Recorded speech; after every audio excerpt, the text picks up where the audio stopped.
L'impact du haut potentiel intellectuel d'un enfant, HPI, sur le fonctionnement familial. Voici la synthèse de mon mémoire de Master 1 réalisé à l'IED Paris 8 sous la direction de Madame Duriez. Nous nous sommes intéressés à la manière dont la présence d'un enfant HPI vient impacter le fonctionnement de l'ensemble de la famille, plus particulièrement la construction de la place des autres enfants de la fratrie et leur stratégie d'adaptation. L'absence de traitement de cette problématique dans la littérature nous a conduit à adopter une démarche exploratoire basée sur des entretiens semi-directifs avec les parents d'une part et chacun des enfants d'autre part, de 3 familles de 2 enfants. Dans 2 de ces familles, les 2 enfants sont HPI. Dans l'une d'entre elles, seul l'aîné a été testé. Dans ces 3 familles, les parents ont un vécu intense avec leur aîné. D'une part, la reconnaissance du HPI de l'aîné entre en résonance avec une problématique parentale, que ce soit dans l'identification ou la réparation d'une blessure d'enfant. L'attention parentale est focalisée sur l'aîné HPI, ce qui entraîne de la culpabilité et des tentatives de recentrage. Ce parcours est fait d'émerveillement face aux surcapacités de leur enfant et de désarroi face à ses difficultés et aux comportements externalisés dont il a également fait preuve. Ses parents se sont donc retrouvés en difficulté à un moment donné à construire une parentalité qui les satisfasse. Dans ce contexte, ils ont consulté et l'identification du HPI a représenté un détour, une autorisation à devenir pleinement les parents spéciaux de cet enfant différent. Ils sont devenus experts du HPI, de leur enfant, de la gestion des émotions et se sont surinvestis pour développer ce fameux potentiel.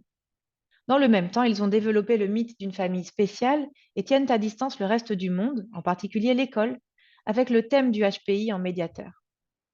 L'identification du haut potentiel de leur aîné, premier testé, vient ainsi apporter aux parents une grille de lecture des comportements de leur enfant et situe ces comportements et ces difficultés émotionnelles et relationnelles dans un cadre acceptable.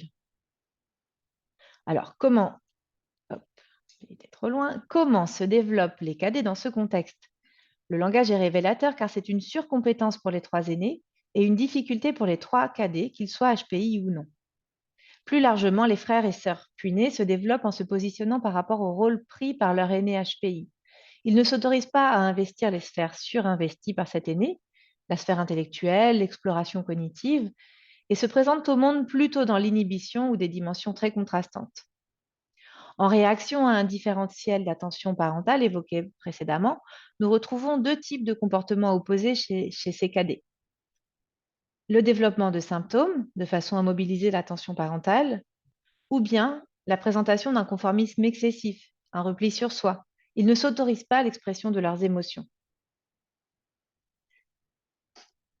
On peut se poser la question de la spécificité de ces résultats. Sont-ils à relier au HPI, aux difficultés associées chez ces enfants au potentiel intellectuel, à la position d'aîné de manière générale? Ces parents ont consulté au départ pour leurs difficultés et les enfants HPI qui consultent ne représentent pas l'ensemble des enfants HPI.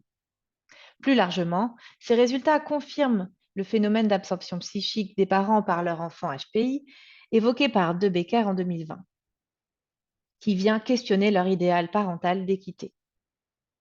Ce sont des familles chez qui tout est intense et des parents qui développent une superparentalité proche de la notion de parent hélicoptère développée en sociologie. Ces parents éprouvent une difficulté importante à adapter leur parentalité à leur cadet, même lorsqu'il est également testé et identifié HPI, car c'est finalement ce deuxième, différent du premier auquel il a fallu s'adapter, qui finit par leur sembler le plus autre. Ces difficultés sont particulièrement perceptibles sur l'adaptation de l'étayage parental à chaque enfant. Ainsi, sur le plan clinique, ces résultats viennent soutenir la recommandation de Becker de poser la question de la fratrie à ces familles pour les aider à se repositionner en parents peut-être moins super parents de leur enfant HPI, mais parents de toute la fratrie.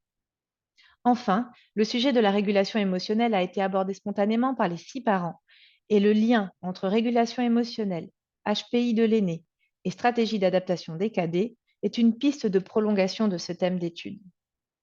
Je vous remercie pour votre attention et si le thème du haut potentiel, de la dynamique familiale et de la fratrie vous intéresse, n'hésitez pas à me contacter.